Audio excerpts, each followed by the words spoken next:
You're listening to JFDI with two Lauras. This is the podcast for freelance social media managers. And in this episode, we're going to talk about how you can position yourself as an expert within your field so that you can win more clients. Their names are the same, good friends they became. Together they put their brains and magic happened. I'm talking about the two Lauras. They'll be your biggest supporters. What they're selling you'll need more of. I'm talking about the two Lauras. I'm talking about the two Lauras. So in this episode, we thought we would talk about a topic that came into us via email from Leanne. And she said we should discuss the difference between influencers and creators who are just sharing tips and ideas and people who manage marketing businesses with clients. So she said that she expects that other people as well as her compare themselves to these sorts of people all the time. And we see this, don't we? That people do compare themselves to these sorts of experts who are out there sharing these ideas and strategies that they are, basically saying are gospel. And people are taking them as gospel because of how many followers they've got. Yeah, I think it's a real issue. It's an issue not just for us as marketers, comparing ourselves, I guess, but it's an issue for businesses. They see an influencer has grown their account. They then deliver training or have put on a masterclass on how to use Instagram, for example.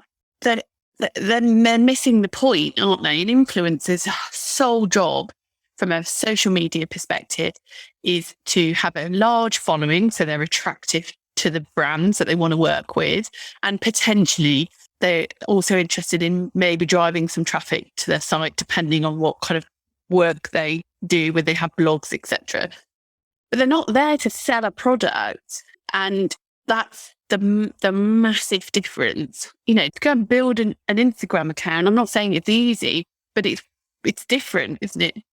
It's a lot easier to grow a big Instagram account of 100,000 random followers who are not necessarily buyers than it is to grow a small, very niched account of 2,000 people who are actually going to turn into customers.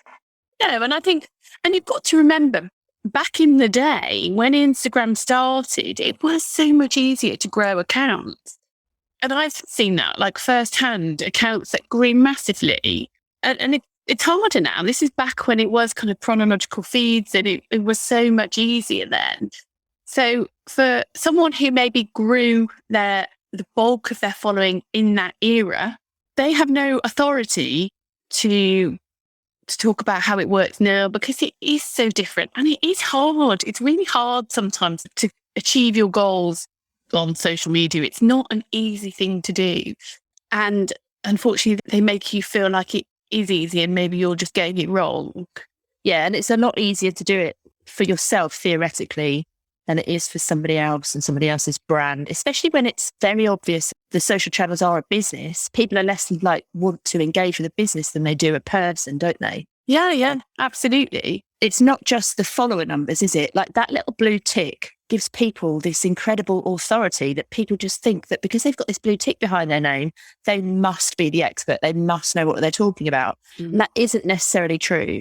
No, I have to say, I don't really pay massive attention to blue ticks. I do when it's like I'm trying to find a celebrity that's seen on Love Island or something. I don't pay any attention to blue ticks when it comes to marketers. I personally don't pay much attention to follower numbers either. But I totally get that you can get wrapped up in that. And I have. I'm not sitting here saying I never have. I definitely have. And I have compared myself to people like this. And I remember once when I niched into interiors, there was a big interiors influencer who was also starting to push her masterclasses and workshops. And I do like it, and I do like her account, but I had a real bugbear with it at the time because I just thought this is different. So she had interior brands and small businesses signing up to her workshops because they wanted to sell more of their lampshades and more of their products or more of their interior design services. And that isn't what that particular influencer has ever achieved via their account. All they've achieved is yes, they've turned it to a business, and yes, they've monetized their account. And don't get me wrong, like, credit where credit's due. They've done an absolutely brilliant job, and I'm not knocking that. But what they haven't done is ever sold products or done social media for a third party, i.e. a client, and sold via and built a following that way. And it's very different.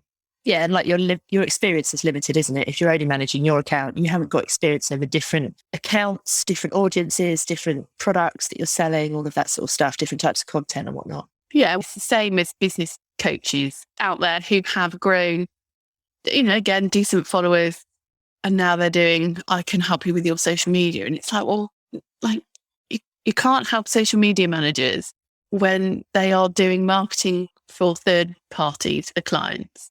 It's all very well being able to grow one account, but try growing multiple different accounts, potentially in multiple different sectors that social media managers have to do. It's very different. Yeah. So it's the social media managers who are the experts when it comes to that sort of side of thing. So on that note, how can social media managers position themselves as experts so that people, even if they've got a small audience, people will take them as the leader in their field, understand that they know what they're talking about, and will hire them, go to them for workshops, go to them for training, recommend them, and actually, trust that the information they're giving out is legit?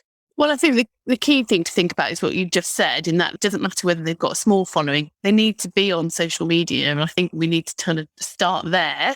Yeah, this is something we say all the time, isn't it? We get so much pushback on this.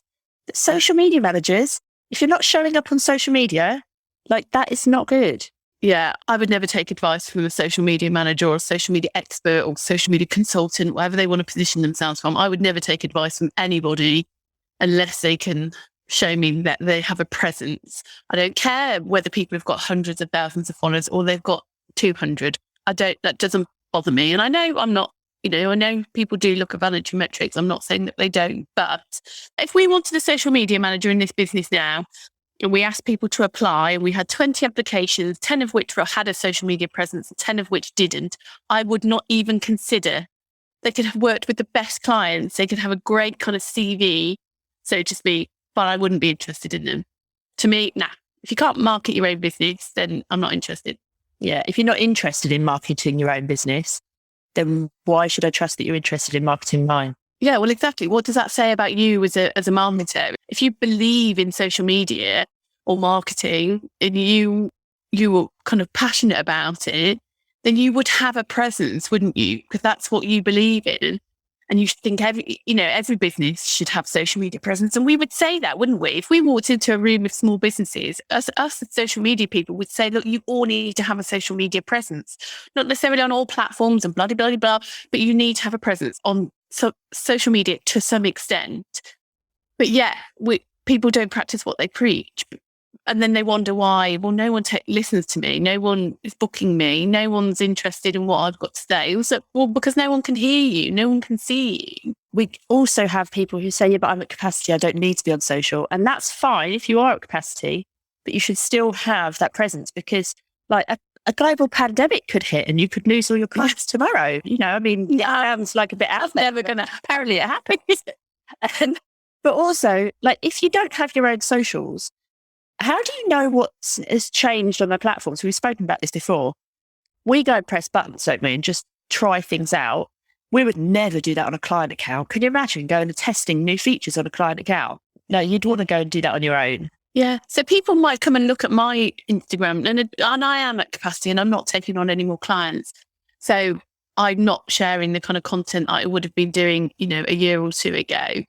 But I do still, if you go and look at my Instagram, there's reels on there, which have got nothing to do with being a social media manager. It's got nothing to do with what we do. They're just reels because I've pressed the buttons, I've tried to figure things out. And I've just kept them there because there's no harm. It doesn't really matter when they're on there or not, when they're shit or not, doesn't matter. But I'm using it for that purpose. Now, obviously, if I was still looking for clients, I would still do all of that, but I'd possibly make them look a little bit better and make them a little bit more relevant and have all the value, et cetera, et cetera, et cetera. But like, the first time you make a reel and you press reel buttons is on a client's account, it's worrying. You've never done it before, but yet you're doing it on account that someone expecting you to market their business. It just worries me massively. And going back to being at capacity, you can be at capacity and still want to increase your income. If you're not positioning yourself as an expert, even if you're at capacity, you're going to hit an income ceiling that you can't smash through. So I think you still need to be positioning yourself as that expert, that leader in your field, so that even with your existing clients, you can increase your fees. You can go and find new clients who you can replace like lower paying clients with and what have you. I think you're just missing a trick if you're not on social as a social media manager. Yeah, we all know as social media people, when you leave an account dormant, this is assuming you've set something up and then you've been too busy for the last year, or you've, what have you, you haven't posted on the... To try to bring an old account back to life is really, really difficult. It's sometimes easier just to try to keep it plodding along. And yes, you don't probably have to be posting all the time, and you don't need to be using all the features if you're at capacity and you don't need any more clients at the moment. But you should just keep a presence tickling along, because you just don't know what's going to happen. Do you remember that message we had from someone? I think we'd recommended someone, or we'd sent them to our directory to find a social media manager, and they'd gone and looked at the person and they hadn't posted on their socials for ages. So they just assumed that they weren't working anymore. So you just... they thought the business had gone under, hadn't they? Ah, yeah, that was it, yeah.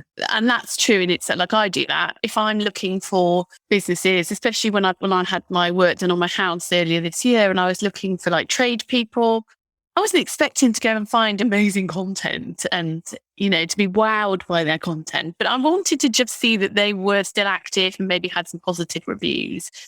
So I think that's really important, like the perception you are giving to people if you have a really stagnant and old account. That is, if you were looking for a painter and you'd gone on their site, on their Facebook, for example, and they hadn't posted since 2019, you would just not bother phoning them because you would assume that they're not doing anything. Yeah, exactly. Yeah, there's plenty of painters out there. I just move on to the next one, and there are plenty of social media managers out there. So people will just move on to the next one. And so I think if you're struggling to find clients and you're not active on social media, and like we've got loads of resources available for social media managers who are struggling with content ideas, because there's no excuse really in our books. Yeah. So going back to the original question, which we slightly digress from, how can someone position themselves as an expert on social, bearing in mind that they are on social? Like, what sort of content would you expect to be seeing? I would want to see content that shows that they know what they're talking about, so that positions themselves in their knowledge. So they're giving really good practical advice and sharing content that makes your target audience go, oh gosh, you know what you're talking about. And without a doubt, the biggest thing that used to get me inquiries was when I shared testimonials and results on my social media. And I used to share the same ones again and again and again.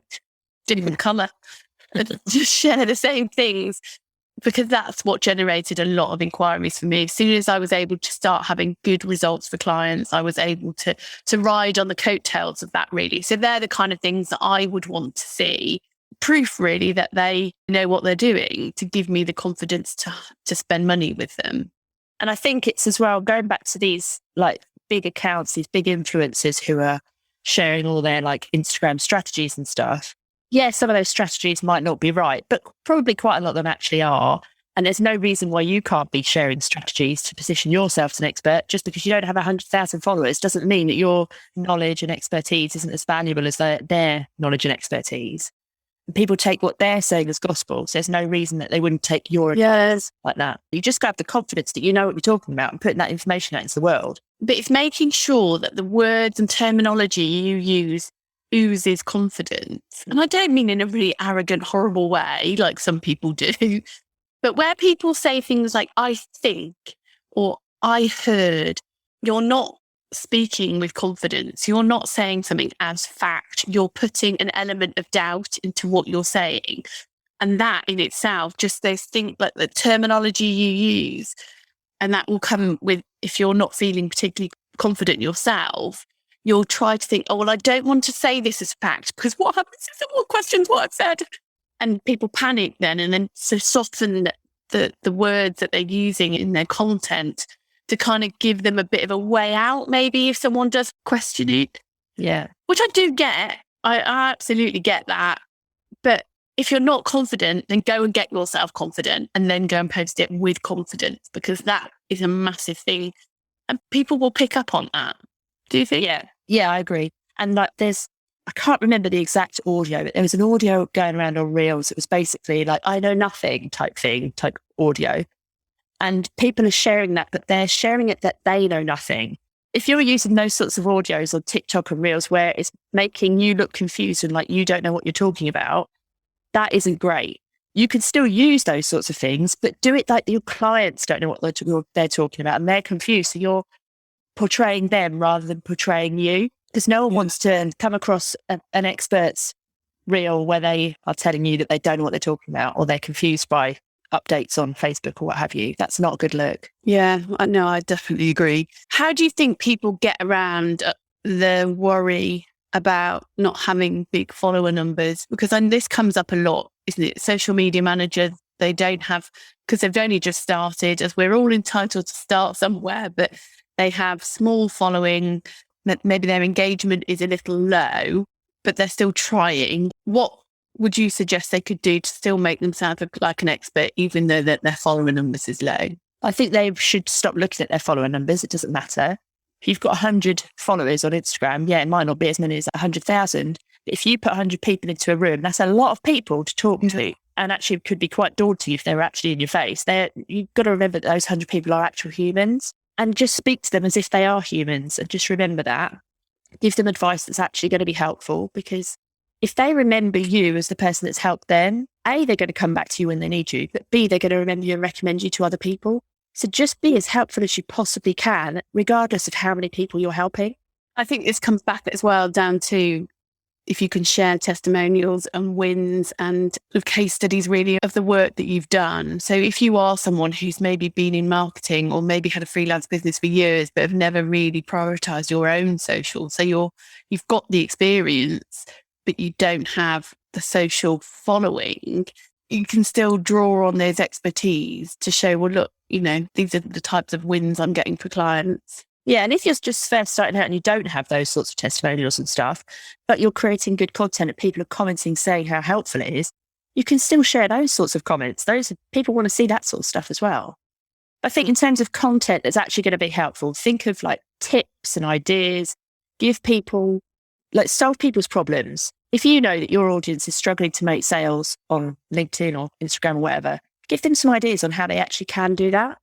Don't be worried that you're repeating what someone else has already said. Yeah. Within our sector, we seem to all follow one another. Now, I never did that, because for this very reason. If I followed a load of social media managers, I would see the content that they were putting out, maybe see the same kind of content about the same new thing or, same tips being shared multiple times. And then I would think, I'm not going to share that because other people have already shared it, which is ridiculous. But I definitely used to do that. So I used to make sure that I stopped following social media managers, unless they were my friends that I'd kind of got to know over time. So then I didn't care, because I knew my audience was following me. And this was when it was an audience mainly of small businesses. They were following me. It's unlikely they were following multiple social media managers, possibly, another couple. But they're following me for a reason, and it doesn't matter whether other people are sharing it. At the end of the day, we're all doing the same thing. We're all using the same platforms. We've all got the same advice. There is only certain ways that you could do things on social media. So there is repetition, but that doesn't mean that you shouldn't post it. No, and if they are following 5 social media managers, for example, that you are the one out of those 5 that they think shares the best advice, but those other 4 share this big update and you don't, they'll be like, well, hang on, is this not real? Because Laura hasn't talked about it? Or, what do they think then? Yeah, Laura's not up to date. So yeah, actually, she's not on top of it like everybody else. So let's divert my attention to the other people because they're on it. Yeah. In the Inner Hub, we have the Newswire, which as soon as we hear of changes on social media platforms, we pop it on there, often links to articles, etc. So you can go away, create some content that positions yourself as someone who is keeping completely on top of all of the changes that happen on social media. And it's a great way to produce content. There's always changes on social media. So if you're looking for content inspiration, well, that's normally at least one a week. Yeah. I think there's 3 different types of content, and we talk about this quite a lot as well within our membership. There's 3 different types of content that can help you to position yourself as an expert or a leader in your field to your audience. So we call this our 3P framework.